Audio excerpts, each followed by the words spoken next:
పేపర్లో మాత్రమే చూసిన ఇంతవరకు నాకు కాపీ ఏం అందలేదు. ఆ నోటీస్ నా చేతికి వచ్చిన తర్వాత తప్పకుండా స్పందిస్తా. నెంబర్ 1. నెంబర్ 2 ఏంటంటే ఇవి రాకముందే ఎట్లా పడితే అట్లే ఒర్రే పద్ధతి అయితే ఉందో బంద్ చేసుకోమని చెప్తా ఉన్నాను. ఈ పిచ్చి పిచ్చి మాటలు, పిచ్చి పిచ్చి వేషాలు. నువ్వేం కొత్త పార్టీ కాదు. ఈ దేశాన్ని పాలించిన పార్టీ నీ పార్టీ, రాష్ట్రాన్ని పాలించిన పార్టీ.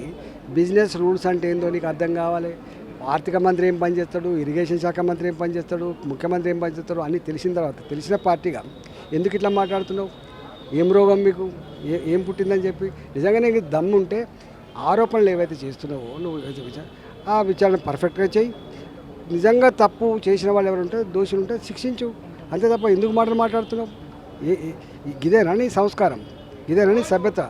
ఎంతమంది ఎగబెడుతూ ఆల్సిషన్ కుక్కల్లాగా ఎవరికి నోటీసులు ఇవ్వాలి, ఎవరికి నోటీసులు ఇవ్వద్దు, అది జరిగింది ఏంది అనేది ప్రిలిమినరీ ఎంక్వైరీ చేసుకోరాదు. అది ఏది లేకుండా ఉత్తగానే ఇస్తా అంటే రేపు తప్పకుండా ఇదంతా వచ్చిన తర్వాత ఈటల రాజేందర్గా స్పందిస్తా. కేవలం రాజకీయ లబ్ధి కోసం చేస్తున్నావు తప్ప నీకు నిజాయితీ లేదు, నీకు చిత్తశుద్ధి లేదు, నీ దగ్గర ధర్మం లేదు. కేసీఆరే కక్ష సాధింపు చర్యలు చేపట్టి ఏం చేయలేకపోయాడు. నువ్వేం చేస్తావు? నీ ఐస్తే ఎంత, నువ్వెంత?